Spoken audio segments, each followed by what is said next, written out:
Hozir bitta narsani eshitib qoldim do'stlar. Bitta to'yxona 50 million, 48 million, qanchadir million bo'layotganmiz.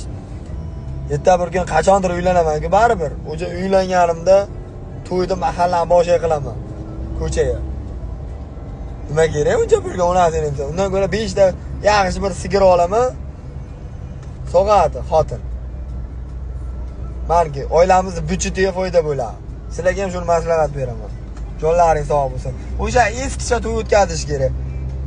To'y ertalabgacha bo'ladi, baqir-chaqir, mahallani loy qilib, changini shunday bitta suv sepasilar, chang yo'q bo'ladi. Bo'ldi, meniki to'yda. Mahallani boshida turuvchi ikkita yaxshi kalonkas bor, qo'shiqchini chaqirasizlar. Menikida dang'ir. Agar o'yinchi yo'q desalaringiz, Shomrat akani o'ziga bir 50 grammni 2 marta qo'yib bersalaringiz bo'ldi, tayyor. Men chaqirsalar baqirib beraman. Tamam.